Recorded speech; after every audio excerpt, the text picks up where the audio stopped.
Recently यहाँ पे मैं आप सभी के जो है कमेंट्स पढ़ रहा था, तो जो पिछला यहाँ पे मैं वीडियो बिटसेट से रिलेटेड लेके आया था उसके अंदर मैंने यहाँ पे कमेंट्स देखे थे, क्या is it possible to score 111 to 280। Then एक स्टूडेंट ने लिखा कि 230 से 330 तक जो है स्कोर लाया जा सकता है क्या। फिर कुछ पेरेंट्स के भी कमेंट्स देख रहा था मैं कि my daughter got 191 marks in first attempt, can improve second attempt up to 320। या फिर भैया my score is 90 marks, should I go for the second attempt. ठीक है, तो इस टाइप के जो है कमेंट्स हमें यहाँ पे देखने को मिल रहे थे। तो मेरे हिसाब से आप सभी के मन में भी यही सवाल आ रहा होगा कि अगर बिटसेट के फर्स्ट अटेम्प्ट के अंदर एक अच्छा स्कोर नहीं बन पाया है तो क्या अब सेकेंड अटेम्प्ट के अंदर एक बहुत बढ़िया स्कोर लाया जा सकता है, क्या ये चीज सही में पॉसिबल है या फिर नहीं। तो ये वीडियो भाई एंड तक देख लेना, मेरे हिसाब से इसके बाद तुम्हें पूरी तरीके से क्लैरिटी मिल जाएगी और तुम ऐसे कमेंट तो फिर जो है नहीं लिखोगे, क्योंकि तुम्हें खुद ही पता चल जाएगा कि तुम्हारे अंदर कितना पोटेंशियल है। अब सबसे पहली चीज कि एज एन एस्पिरेंट आपको दो चीजें यहाँ पे समझने की जरूरत है।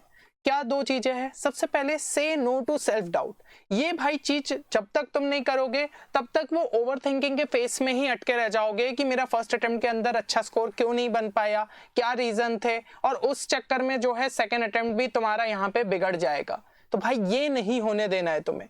और एक चीज समझो कि nobody understand you better than yourself. भाई मैं अगर तुम्हें ये बोल भी दूं कि तुम इतने चैप्टर्स इतने टाइम में कर सकते हो, मुझे नहीं पता ना उस चैप्टर को लेकर तुम्हारी अंडरस्टैंडिंग क्या है, तो वो तुम ही जानते हो। इसलिए भाई तुम्हें ही उन चीजों को जो है एनालाइज करना पड़ेगा।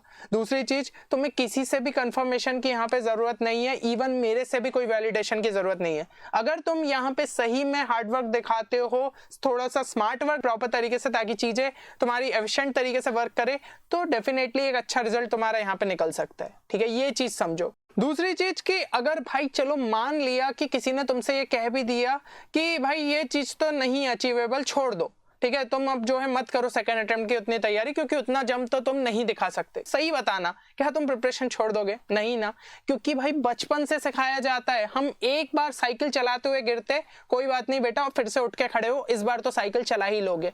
तो इस तरीके से बहुत इंस्टेंसेस होते हैं जो कि हमें सिखाते, कभी भी होप लूज नहीं करनी चाहिए। हम अगर अपने पोटेंशियल को यहाँ पे लिमिट कर देंगे, रेस्ट्रिक्ट कर देंगे खुद से ही, तो भाई वो चीजें कभी भी अचीव नहीं हो सकती है।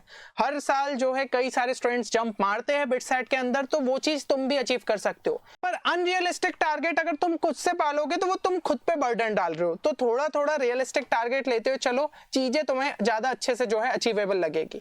और देखो एक चीज जो कि तुम्हें यहाँ पे ध्यान रखना है कि भाई सेकेंड अटेम्प्ट में तुम्हारे रिसोर्सेस अभी तक जो है प्रॉपर तरीके से फिक्स होने चाहिए। तुम्हें कौन से यहाँ पे मॉक टेस्ट देना है, तुम कहाँ से क्वेश्चंस प्रैक्टिस कर रहे हो, तुम किस तरीके से अपना रिविजन कर रहे हो। लेकिन अगर चीजें तुम्हें स्ट्रक्चर्ड मैनर में नहीं मिल पा रही है, then you can check our BITSAT 2026 crash course, जो कि इस हिसाब से डिजाइन किया गया है कि भाई वो तुम्हें सेकेंड अटेम्प्ट में एक अच्छा खासा जो है जंप दिला पाए। क्योंकि इसी कोर्स के थ्रू लास्ट ईयर भी काफी सारे हमारे जो स्टूडेंट्स एनरोल्ड थे, उन्होंने एक सिग्निफिकेंट जंप दिखाया from their first attempt to second attempt score. जैसे कि तुम देख भी सकते हो 153 से लेकर 273, 212 से 309, 98 से 237, और ऐसे कई सारे स्टूडेंट्स थे। तो भाई इस लीग का तुम भी पार्ट बन सकते हो अगर तुमने सब चीजों को अच्छे तरीके से जो है यहाँ पे किया, क्योंकि इसके अंदर तुम्हें सब कुछ मिल जाता है। वीडियो लेक्चर्स मिल जाते हैं, डीबीपीस मिल जाते हैं, मॉक टेस्ट, शॉर्ट नोट्स, हर एक चीज एक ही जगह पे मिल जाती है। और आज के लिए स्पेशल संडे ऑफर रखा गया है, जहां पे ये कोर्स केवल तुम्हें 3499 का देखने को मिल जाएगा after applying the discount coupon code which is bits magic. तो भाई इस मौके को तुम अभी भी यहाँ पे जो है फायदा उठा सकते हो। सिंपली वेबसाइट पे विजिट करके कोर्स में एनरोल कर सकते हो। बाकी कोई भी क्वेरी रहे तो गिवन नंबर पे हमारी टीम को जो है कांटेक्ट कर सकते हो। अब यहाँ पे जैसा कि मैं तुमसे बात कर रहा था कि भाई रियलिस्टिक गोल तुम्हें जो है पालने पड़ेंगे। कोई भी चीज गलत नहीं है कि हम एकदम हायर साइड पे एम लेते हुए चल रहे, कोई गलत चीज नहीं है। लेकिन देखो अगर तुम्हारा स्कोर यहाँ पे लेस देन 100 है तो तुम्हें एक चीज समझनी पड़ेगी कि तुम्हारे कॉन्सेप्ट्स यहाँ पे उतने अच्छे लेवल पे तैयार ही नहीं है। अब अगर नेक्स्ट हमारे पास जितना भी 1 महीने का टाइम रह गया है, उसमें अगर तुम एफर्ट्स डालते हुए इनको एक अच्छे लेवल तक पहुंचा देते हो, तो शायद जो है तुम जो ड्रीम स्कोर यहाँ पे अपना टारगेट कर रहे हो, लेट्स से 300 प्लस, शायद वहां पे पहुंच जाओ। लेकिन उससे बेटर ये रहेगा कि बीच में कहीं पे तुम एक टारगेट जो तुम्हें सबसे पहले अचीव करना चाहिए वहां तक तो पहुंचो, फिर शायद ये स्कोर तक पहुंचने के लिए भी तुम यहाँ पे अपने एफर्ट्स डाल सकते हो। और दूसरी चीज, सक्सेस जो है ना वो ग्रेजुअल इंप्रूवमेंट से ही होगी। अगर हम सीधा 300 के जो है प्रेशर में रहेंगे कि भाई 300 प्लस ही निकालना है, तो उस चक्कर में जो स्कोर तुम ला सकते थे वो भी तुमसे जो है अचीव नहीं हो पाएगा। तो ग्रेजुअल इंप्रूवमेंट्स के तरफ जो है यहाँ पे कोशिश करो। अब सेफ स्कोर की बात करूं कि लास्ट इटरेशन तक हम कितना जो है एक्सपेक्ट कर सकते हैं, तो देखो अभी अगर मैं एडमिशन की बात करूं तो 220 प्लस का कम से कम टारगेट लेते हुए चलो, ताकि कोई ना कोई ब्रांच तुम्हें बिट्स पिलानी में मिल जाए। पिछले साल के मुकाबले हमने 20 से 30 नंबर थोड़े से ज्यादा ही रखे, वो इसलिए क्योंकि आपका जो है इस बार थोड़ा सा कट ऑफ हमें शायद बढ़ता हुआ देखने को मिल जाए। पिछले साल तो बहुत ज्यादा ड्रॉप हो गया था, लेकिन इस साल फिर से चीजें स्टेबल हो सकती है। लाइक इस बार टॉप 500 वाली स्कॉलरशिप भी जो है इंप्लीमेंट कर दी है, तो बहुत सारे लोग यहाँ पे बिटसाइट का फॉर्म भर रहे हैं, है ना। तो इस वजह से हो सकता है कई सारे रैंकर स्टूडेंट ऊपर टॉप ब्रांचेस को ले, तो फिर भाई धीमे धीमे करके कट ऑफ्स यहाँ पे बढ़ ही जाते। दूसरी चीज, अगर सीएस जो है तुम पिलानी का टारगेट कर रहे हो, कम से कम 320 प्लस का जो है टारगेट एटलीस्ट लेते हुए चलो। और अगर सीएस किसी भी कैंपस में जो है तुम चाहते हो तो कम से कम 300 प्लस का टारगेट यहाँ पे लेते हुए चलो, तो ये तुम्हारे लिए एक थोड़ा सा सेफ स्कोर रह सकता है।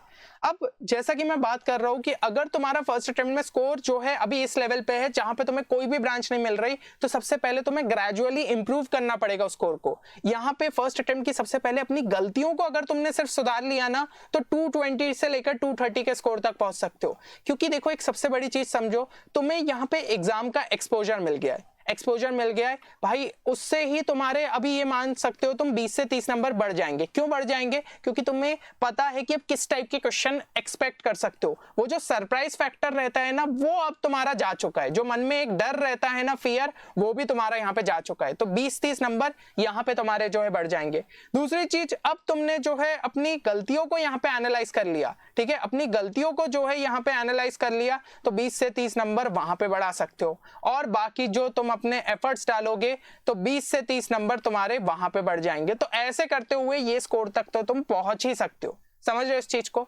और अब जो है फिर यहाँ पे तुम्हें ज्यादा से ज्यादा जो है फिर मॉक टेस्ट अपने देते हुए जाने, मतलब सबसे पहले भाई मॉक टेस्ट के अंदर ही तुम्हें ये स्कोर तक पहुंचना है। अभी तो तुम्हारे जो यहाँ पे जंग रहेगी, बैटल रहेगा, वो यही है कि कम से कम पहले मॉक टेस्ट में मैं उस स्कोर को स्टेबल कर लूं, फिर जो है और ज्यादा मॉक टेस्ट में ही जो है मेहनत करते हुए एनालाइज किया कि भाई मॉक टेस्ट में क्या गलती हो रही है, कैसे और स्कोर इंप्रूव कर सकते हो, तो वहां पे 260 to 270 का स्कोर पहुंचाया। और ऐसे करते हुए और ज्यादा मॉक टेस्ट को प्रॉपर तरीके से एनालाइज करोगे तो हो सकता है 300 इन सेकेंड अटेम्प्ट भी तुम्हें देखने को मिल जाए। तो जो पूरी चीजें रहेगी वो किस पे डिपेंड कर रही है कि तुम अपनी फर्स्ट अटेम्प्ट की मिस्टेक्स को कैसे एनालाइज कर रहे हो, ठीक है, एक तो ये हो गया। दूसरा, अपने मॉक टेस्ट की मिस्टेक्स को जो है कैसे एनालाइज कर रहे हो, ये चीज हो गई। अगर ये दोनों को ही प्रॉपर तरीके से एनालिसिस किया तो भाई ये स्कोर जो है तुम यहाँ पे अचीव कर पाओगे। अच्छा, कुछ ऐसी चीजें जो कि तुम्हें मस्ट है कि तुम सेकंड अटेम्प्ट के लिए करो ताकि तुम्हारे स्कोर में तुम्हें इंप्रूवमेंट देखने को मिले। तो सबसे पहली चीज, अगर तुम्हारा सिलेबस लेस देन 50% कंप्लीटेड था तो भाई कम से कम उसे 70 to 80% तक तो पहुंचाओ। ये चीज बहुत ज्यादा जरूरी है। अगर तुम कम सिलेबस कंप्लीशन के साथ जाओगे तो वैसे भी ज्यादा क्वेश्चन अटेम्प्ट नहीं कर पाओगे। दूसरी चीज, तुम्हें ये भी समझ में आ गया होगा कि फर्स्ट अटेम्प्ट के टाइम पे कोई भी टॉपिक का वेटेज एकदम से बहुत ज्यादा हो सकता है। किसी शिफ्ट के अंदर हमें देखने को मिला था स्टैटिस्टिक्स से बहुत ज्यादा क्वेश्चन डल गए, किसी में एलपीपी से ज्यादा डाल दिए। हम इनको छोटे चैप्टर मान के छोड़ देते और पता चलता है यही काफी ज्यादा इंपॉर्टेंट हो जाते। तो हाई वेटेज से ज्यादा अपने को यह है कि मैक्सिमम सिलेबस अच्छे तरीके से जो है यहाँ पे कवर करते हुए जाना है। अच्छा, अब अगर तुम यहाँ पे चाहते हो कि मैं तुम्हारे लिए प्रॉपर जो है चेकलिस्ट ले आऊं, ठीक है, तीनों ही सब्जेक्ट, तीनों क्या छोड़ो, चारों ही सब्जेक्ट मतलब पीसीएम और एलआर एंड इंग्लिश, इनके लिए एक प्रॉपर चेकलिस्ट ले आऊं कि भाई तुम्हें किस तरीके से चीजों को करना है, कहां से जो है अच्छे तरीके से कंप्लीट करना है। अगर ये चेकलिस्ट चाहते हो तो इस वीडियो को जरूर लाइक कर देना। अगर 300 प्लस लाइक्स का टारगेट पूरा होता है, डेफिनेटली एक एक करके मैं प्रॉपर डिटेल जो है तुम्हारे लिए यहाँ पे चेकलिस्ट लेके आऊंगा ताकि तुम बचे हुए दिनों में अच्छे तरीके से यहाँ पे वर्क कर पाओ। अच्छा, अब इसके अलावा और कौन से फैक्टर पे हमें वर्क करना है? दूसरा ये है कि कभी भी जो अनयूजुअल क्वेश्चंस होते हैं ना बिटसाइट में पूछ लिए जाते हैं, ठीक है, जैसे पिछले साल पूछ लिया गया था कि स्नेल का जो है यहाँ पे ब्लड का क्या कलर होता है। इस साल भी हमें ऐसे ही कुछ तो जो है अजीब से क्वेश्चन देखने को मिले थे बायोलॉजी बेस्ड, ठीक है। मायोग्लोबिन का जो है यहाँ पे पूछ लिया था कि एफई की ऑक्सीडेशन स्टेट कैसी होती है। अब हो सकता है जेई के टाइम पे थोड़ा बहुत आपने पढ़ा हो पर एनसीईआरटी में वो चीजें मेंशन नहीं है तो शायद छूट गया हो। तो ऐसे में इन क्वेश्चंस को लेकर बहुत ज्यादा मत सोचा करो, क्योंकि ये मुश्किल से 1, 2 या ज्यादा से ज्यादा 3 क्वेश्चन होते हैं। उसके पीछे जो बचे हुए हमारे पास 90% से भी ज्यादा क्वेश्चन है, उनको हम गलत नहीं करके आ सकते, तो उन पे तुम्हारा यहाँ पे फोकस होना चाहिए। इसके अलावा एक चीज जो कि तुम्हें अब रोज की तुम्हारी आदत होनी चाहिए, मेमोराइज, रिवाइज और प्रैक्टिस। भाई इसको जो है मतलब गांठ बांध लो कि ये चीज मुझे करना ही करना है। क्या करना है? सबसे पहले जितने फॉर्मूलेस हैं, इंपॉर्टेंट रिएक्शन है, कॉन्सेप्ट्स है, उसको मेमोराइज करना है। जो चीजें तुम भूल जाते हो एक प्रॉपर पेपर पे लिखो, जहां जहां तुम्हारी नजर पड़ती है चिपका डालो। भाई बहुत ही ऐसे लगता है ना क्लीशे से जो है एडवाइस है, बट ये क्लीशे एडवाइस नहीं है, लोग फॉलो ही नहीं करते। मैं बता रहा हूं ना, मैं अगर वीडियो में 10 बार भी बोल दूं 90% स्टूडेंट्स उसको स्किप कर देते, वो बोलते क्या जरूरत है। भाई करके तो देखो, क्योंकि वो चीजें तुम्हें हो सकता है फर्स्ट अटेम्प्ट के टाइम भी याद नहीं रही थी, तो अब शायद याद हो जाए, तो ये चीज तुम्हें करनी पड़ेगी। दूसरी चीज, revise them on a regular basis so that you don't forget them, है ना। तो भाई इसको जो है बार बार रिवाइज करना पड़ेगा। मेमोराइज सबसे पहले अपन ने थोड़ा सा उसको ध्यान से देखा कि भाई क्या रहता है, क्या चीजें रहती है, फिर उसके बाद उसको लगातार रिवाइज भी करते रहना पड़ेगा। इसलिए मैं कह रहा हूं कि नजर जब बार बार पड़ेगी तब जाके वो चीजें होगी। फिर practice more of solved example, ठीक है ना। देखो फॉर्मूले याद करने से ज्यादा इंपॉर्टेंट ये भी है कि उस फॉर्मूले को अप्लाई कैसे किया जाता है, उसका एप्लीकेशन क्या रहता है, और वो तुम्हें सॉल्व्ड एग्जांपल से बेहतर कुछ भी नहीं सिखा सकते, क्योंकि उसके अंदर तुम्हें पता चलेगा अच्छा स्टेप 1 ये रहती है, फॉर्मूले में ये चीज ध्यान रखनी है, स्टेप 2 में ये रहता है कि कुछ थोड़ा सा मैनिपुलेशन भी इन्वॉल्व रह सकता है, और स्टेप 3 में हम फाइनली आंसर तक पहुंचते। तो भाई पूरा स्टेप वाइज मैनर में तुम्हें चीजें यहाँ पे क्लियर हो जाएगी, फॉर्मूले को अप्लाई कैसे किया जाता है। अब यहाँ पे जो है और क्या चीज का तुम्हें ध्यान रखना है, try to attempt at least 8 to 10 mock tests before your second attempt with proper analysis। भाई 8 से 10 तो मिनिमम यहाँ पे अटेम्प्ट करने, और अगर तुम्हारा यहाँ पे प्रिपरेशन ठीक ठाक है, मतलब सिलेबस पूरी तरीके से अभी कंप्लीट हो चुका है या फिर थोड़े दिनों में हो जाएगा, तो 20 मॉक टेस्ट भी दोगे तो भी तुम्हारे लिए फायदेमंद साबित होगा। बस उनको प्रॉपर तरीके से एनालिसिस करो, समझने की कोशिश करो कहाँ पे गलती हो रही है, लगातार इंप्रूवमेंट दिखाओगे तुम बेटर कर सकते हो। जिन्होंने भी यहाँ पे फर्स्ट अटेम्प्ट के टाइम पे मॉक टेस्ट नहीं दिया था ना भाई, वो अपनी स्पीड एंड एक्यूरेसी को जज नहीं कर पाए होंगे, वही एक फैक्टर था जो कि तुम्हारे स्कोर को काफी ज्यादा नीचे ले गया। अच्छा, किन फैक्टर्स पे तुम्हें यहाँ पे फोकस करना है जब तुम मॉक टेस्ट अटेम्प्ट कर रहे हो? सिली मिस्टेक्स अवॉइड करनी है। तो भाई अगर तुमने मॉक टेस्ट में यहाँ पे सिली मिस्टेक्स करी है, उनको अलग से नोट डाउन करो। क्या मैंने जल्दबाजी में जो है गलत वैल्यू ही डाल दी थी, क्या मैंने गलत फॉर्मूला ही लगा दिया था, ये सब चीजें तुम्हें लिखनी है, क्योंकि भाई ये अवॉइडेबल मिस्टेक्स है ना। इनको हम जितना कम करेंगे उतना बेटर है।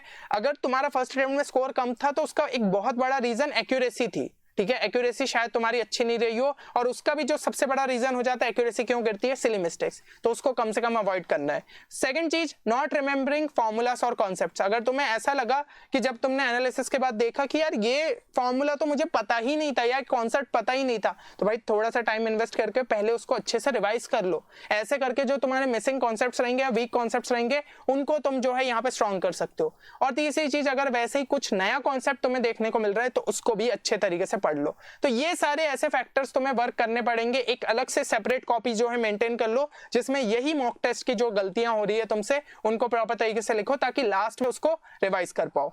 अब इसके अलावा एक और चीज है जो कि हमें ध्यान रखनी है, दैट इज कि एलआर एंड इंग्लिश सेक्शन को बिल्कुल हल्के में मत नहीं लेना है, क्योंकि जिन स्टूडेंट्स ने भी यहाँ पे 250 से 260 का स्कोर यहाँ पे अचीव करा है फर्स्ट अटेम्प्ट के अंदर, भाई उन्होंने एलआर एंड इंग्लिश में अच्छा स्कोर किया है। और मैंने जिनका देखा कि एलआर एंड इंग्लिश में अच्छा स्कोर नहीं हो पाया, उनका अपने आप स्कोर गिरा है, क्योंकि टोटल 90 मार्क्स का वेटेज कैरी करता है। अगर भाई 80 प्लस निकाल लेते हो तो बहुत ही शानदार स्कोर बन गया एलआर एंड इंग्लिश में, और वो इवेंचुअली तुम्हारे टोटल स्कोर को भी यहाँ पे बढ़ा देता है। और इसके लिए सिर्फ 2 चीजें तुम्हें डेली की करने की जरूरत है और कुछ भी नहीं। सबसे पहले 30 to 40 क्वेश्चंस जो है डेली के प्रैक्टिस में रखो, ठीक है। कई सारी बैंकिंग एग्जाम्स में इस टॉपिक के क्वेश्चन पूछ लिए जाते हैं। भाई जनरल एप्टीट्यूड नहीं समझ में आ रहा है तो तुम आर एस अग्रवाल की जो है यहाँ पे रीजनिंग की बुक आती है, ठीक है, जिसमें वर्बल नॉन वर्बल दोनों दिया रहता है, उससे प्रैक्टिस कर सकते हो। एनटीएससी के पीवाईक्यूज उठा लो, तो कहीं से भी बस भाई तुम्हें वो रिलेटेड टॉपिक्स के क्वेश्चन को प्रैक्टिस करते जाना है। और 10 से 15 मिनट भाई न्यूज़पेपर के एडिटोरियल रीडिंग के लिए भी दो, इससे रीडिंग स्पीड इंप्रूव होगी, वोकैब स्ट्रांग हो जाएगी, ग्रामर भी कहीं ना कहीं जो है स्ट्रांग हो जाता है।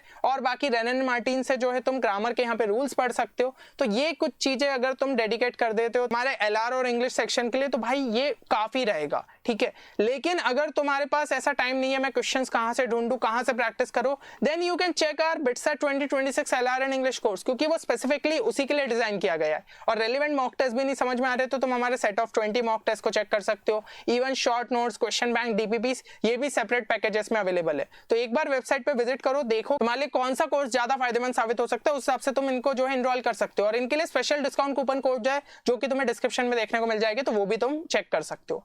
फाइनली यहाँ पे जो है कुछ चीजें मैं कहना चाहूंगा कि अपनी स्पीड एंड एक्यूरेसी उस पे भी तुम्हें लगातार वर्क करना पड़ेगा, क्योंकि फर्स्ट अटेम्प्ट में जो स्कोर हमारा कम रह गया था उसका बड़ा रीजन ये था, और अभी भी एक अच्छा बूस्ट तुम दे सकते हो अगर स्पीड एंड एक्यूरेसी पे वर्क कर लिया। तो इसके लिए कुछ टिप्स देना चाहूंगा। जब भी तुम क्वेश्चंस प्रैक्टिस कर रहे हो एक प्रॉपर टाइमर के साथ प्रैक्टिस करो। अभी भी अगर टाइमर के बिना प्रैक्टिस करते हो भाई, वो क्वेश्चन अगर तुमने 5 मिनट में सॉल्व कर भी लिया तो तुमने क्या ही उखाड़ लिया। बिटसेट में इतना टाइम मिलने वाला है क्या भाई? वही 5 मिनट में तुम्हें 5 क्वेश्चन करने रहेंगे बिटसेट के टाइम पे। तो आंसर करेक्ट होने से ज्यादा कितने टाइम में उसको सही करेक्ट कर रहे हो वो ज्यादा मैटर करेगा। तो इसलिए मैं कह रहा हूं टाइमर के साथ प्रॉपर तरीके से सॉल्व करो। दूसरी चीज, रैंडम गेसेस को हमें अवॉइड करना है। हमें यहाँ पे जो है शॉर्टकट अप्रोचेस अगर हम लगा रहे हैं, लॉजिकल जो है अप्रोचेस लगा रहे हैं, वो चल जाएगा, ठीक है ना।